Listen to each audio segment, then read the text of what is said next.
അമ്പലപ്പുഴ കരൂരിൽ നിന്ന് നമുക്കൊപ്പം മനീഷ് മഹിപാൽ കൂടി തത്സമയം ചേരുകയാണ്. ഈ കൊലപാതകത്തിൻ്റെ വാർത്ത അക്ഷരാർത്ഥത്തിൽ ഈ കരൂറുകാരെ ഞെട്ടിച്ചിട്ടുണ്ട്.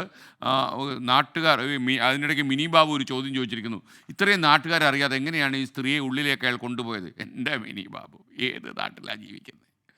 അത് ഒരു കൊലപാതകയും സാധാരണ ഒരു മനുഷ്യനും തമ്മിലുള്ള വ്യത്യാസം അതാണ്. കൊലപാതകയ്ക്ക് ചില കാര്യങ്ങൾ മുൻകൂട്ടി അറിയാൻ പറ്റും, ചില കാര്യങ്ങൾ കൃത്യമായി പ്ലാൻ ചെയ്യാൻ പറ്റും. പക്ഷേ പ്ലാനിങ് മൊത്തം തകർന്നു പോകും.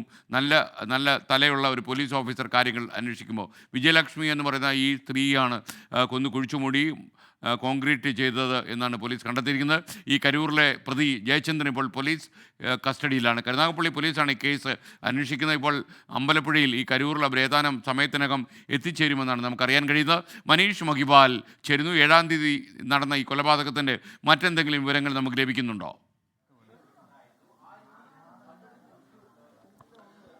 എസ്കെൻ കൂടുതൽ വിവരങ്ങൾ ലഭിക്കണമെങ്കിൽ എസ്കെൻ പറഞ്ഞതുപോലെ തന്നെ പ്രതിയുമായി സ്ഥലത്തേക്ക് എത്തണം. ഈ നാടിനെ സംബന്ധിച്ച് അവർ വലിയ ഞെട്ടിൽ തന്നെയാണ്. ഇങ്ങനെ ഒരു കൊലപാതകത്തിന്റെ ഒരു സൂചന പോലും അവർക്ക് ലഭ്യമായിട്ടില്ല. എന്തെങ്കിലും തരത്തിലുള്ള സംശയങ്ങളോ ഇയാളുടെ പെരുമാറ്റത്തിലോ അല്ലെങ്കിൽ ഇയാൾ കഴിഞ്ഞ ദിവസം നടത്തിയിട്ടുള്ള മറ്റെന്തെങ്കിലും നീക്കങ്ങളോ സംബന്ധിച്ചോ അല്ലെങ്കിൽ രാത്രിയിൽ എന്തെങ്കിലും അനക്കം കണ്ടോ സംബന്ധിച്ചോ അങ്ങനെ നാട്ടുകാരെ സംബന്ധിച്ച് യാതൊരു സംശയം തോന്നിയിട്ടില്ല.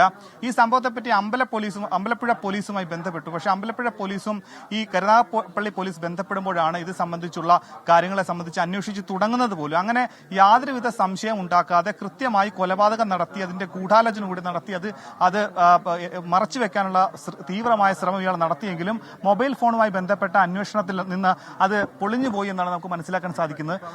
നിലവിൽ ഇവിടെ ഈ ജയേന്ദ്രനെ അറിയാമോ? ഇല്ല, നമുക്കറിയില്ല. കാരണം ഇവിടെ ഇതിപ്പോ 1.5 വർഷമായിട്ടുള്ള പുള്ളി ഇവിടെ വന്ന് താമസമായിട്ട് ഈ പുറക്കാട് പഞ്ചായത്തിൽ തന്നെ 18-ാം വാർഡിലായിരുന്നു എന്നുള്ളതാണ് അറിവ്. മത്സ്യബന്ധന മേഖലയാണ്. നമുക്ക് ആളെ അറിയില്ല. അപ്പൊ ഇവിടെ നമുക്ക് അറിയാവുന്നവർ പറഞ്ഞേക്കുന്നത് 1.5 വർഷമായിട്ടുള്ള പുള്ളി വന്ന് താമസിക്കുന്നത്. എന്താണെങ്കിലും ഈ വീട്ടിൽ ഇപ്പോൾ ഈ ജയചന്ദ്രന്റെ ഭാര്യയും മകനുമുണ്ട്. അവർക്ക് എന്തെങ്കിലും പറയാനുണ്ടോ? അവരുടെ പ്രതികരണം എന്താണോ എന്നടക്കമുള്ള കാര്യങ്ങൾ കൂടി എടുക്കേണ്ടതുണ്ട്.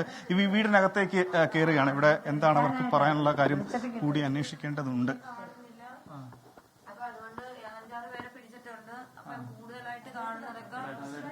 കൂടുതലായിട്ട് ഇത് ലൊക്കേഷനൊക്കെ കാണിക്കുന്നതൊക്കെ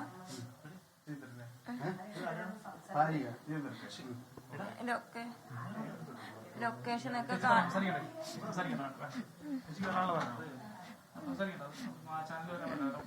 എനിക്കൊന്നും പറയണേ. എന്റെ മോനെ വെറുതെ വിട്ടത്.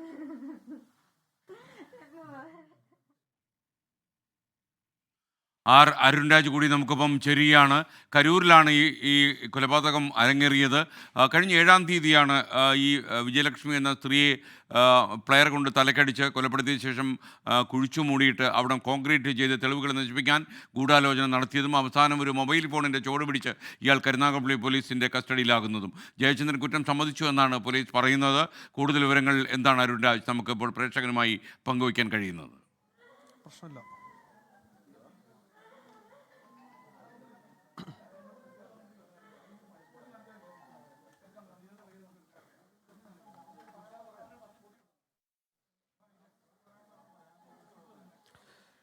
എന്തായാലും ഈ കൊലപാതകം സംബന്ധിച്ച കൂടുതൽ വിവരങ്ങൾ പോലീസ് മുമ്പോട്ട് വെക്കുമ്പോൾ അത് തെളിവുകൾ കൂടി സ്വാധീനിക്കേണ്ടതുണ്ട്. ആ തെളിവുകളാണ് പോലീസ് ഇപ്പോൾ ശേഖരിച്ചുകൊണ്ടിരിക്കുന്നത്. കാരണം ഈ മൊഴിയുടെ അടിസ്ഥാനത്തിൽ കൂടുതൽ ഇത് എവിടെയാണ്, എങ്ങനെയാണ്, എന്താണ് കാരണം, ഏത് ക്രൈം നടന്നാലും അതിനൊരു മോട്ടീവ് ഉണ്ടാകണം. ആ മോട്ടീവ് എന്താണ് എന്നുള്ളതാണ് പോലീസ് പരിശോധിക്കുന്നത്. നേരത്തെ പറഞ്ഞതുപോലെ പെട്ടെന്നുണ്ടായ ഒരു പ്രകോപനമാണ് കാരണമെന്നാണ് ജയചന്ദ്രൻ ഇപ്പോൾ പോലീസിന് മുമ്പാകെ നൽകിയിരിക്കുന്ന മൊഴി. ആ മൊഴിയുടെ അടിസ്ഥാനത്തിലായിരിക്കും പോലീസ് ഇനി മുന്നോട്ട് പോവുക. എന്തായാലും അന്വേഷണം അടക്കമുള്ള കാര്യങ്ങളിലേക്ക് പോവുകയും ചെയ്യുക. ഈ കൊലപാതകം നടക്കുന്ന ദിവസം ജയചന്ദ്രന്റെ ഭാര്യയോ മകനോ ഈ വീട്ടിൽ ഉണ്ടായിരുന്നില്ല എന്നുള്ളതാണ് പോലീസ് ഇപ്പോൾ ഉറപ്പിക്കുന്നത്. ആ ജയചന്ദ്രൻ അത് മൊഴിയായി തന്നെ പോലീസിന് മുമ്പാകെ നൽകുകയും ചെയ്തിട്ടുണ്ട്. അതിൽ ഏറ്റവും പ്രധാനപ്പെട്ട കാരണമായി ആ പോലീസ് പറയുന്നത് ഈ വീട്ടിലില്ലാത്ത സമയത്ത് ഇവിടേക്ക് വിജയലക്ഷ്മിയെ കൊണ്ടുവരുന്നു. തുടർന്ന് ഇരുവരും ഇവിടെ ഒരു ദിവസം കഴിയുന്നു. ഇതിനിടയിലാണ് ഈ പെട്ടെന്നുണ്ടായ ഒരു പ്രകോപനം. ആ പ്രകോപനത്തെ തുടർന്ന് കൊല ചെയ്യുകയായിരുന്നു. ഇത് പക്ഷേ വീട്ടിലെ ഒരാൾ പോലും അറിഞ്ഞിരുന്നില്ല. വീട്ടുകാരറിയാതെയാണ് പിന്നീട് ഈ കാര്യങ്ങളടക്കം ജയചന്ദ്രൻ അത് വിദഗ്ധമായി പ്ലാൻ ചെയ്തതും മുന്നോട്ട് കൊണ്ടുപോവുകയും ചെയ്തത്. എന്തായാലും പോലീസ് ഇക്കാര്യത്തിൽ ഒരു വിശദമായ വിശദമായ പരിശോധന പ്രാഥമികമായി എല്ലാം തന്നെ നടത്തിയിട്ടുണ്ട്. ഇന്ന് അതുമായി ബന്ധപ്പെട്ട ബോഡി കണ്ടെത്തുക, ആ മൃതദേഹം എവിടെയാണ് കുഴിച്ചിട്ടിരിക്കുന്നത് അത് കണ്ടെത്തുക എന്നുള്ളതാണ്.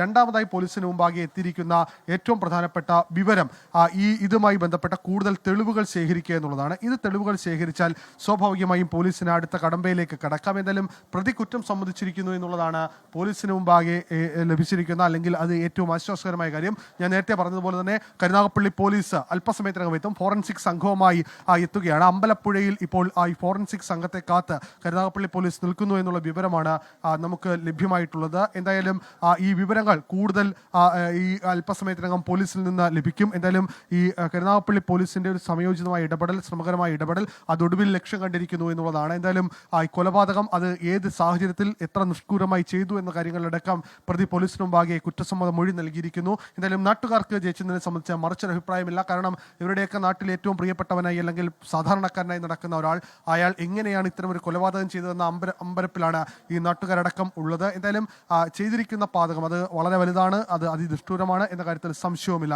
SK അരുൺ രാജ്, യഥാർത്ഥത്തിൽ ഈ കരൂരിൽ നടന്ന സംഭവം എന്തുകൊണ്ടാണ് കരുനാഗപ്പള്ളി പോലീസ് അന്വേഷിക്കുന്നത് എന്ന രീതിയിൽ ചില പ്രേക്ഷകർ സംശയം ചോദിക്കുന്നു. അതിനെക്കുറിച്ച് എന്താണ് അരുൺ രാജിന് പറയാനുള്ളത്?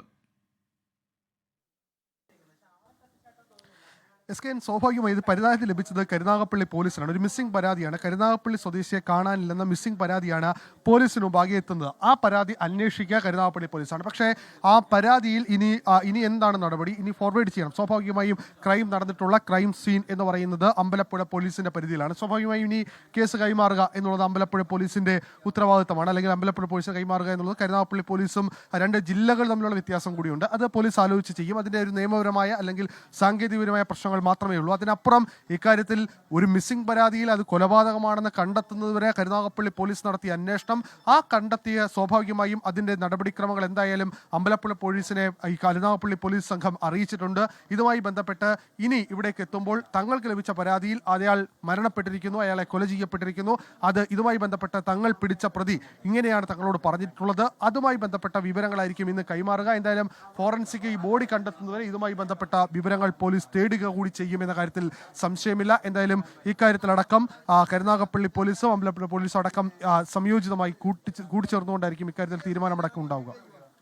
അപ്പോൾ MP ആരിഫ് യൂട്യൂബിൽ ഉയർത്തിയ സംശയമായിരുന്നു. ആരിഫിൻ്റെ സംശയം മാറിക്കാണുള്ളൂ. കരുനാഗപ്പള്ളി പോലീസ് സ്റ്റേഷനിലാണ് പരാതി കിട്ടിയത്, അതുകൊണ്ട് കരുനാഗപ്പള്ളി പോലീസ് അന്വേഷിച്ചു. അപ്പോൾ പ്രതി അമ്പലപ്പുഴയിൽ കരൂരിലാണ് ഈ കൊലപാതകം അരങ്ങേറിയതെന്ന് മാത്രം.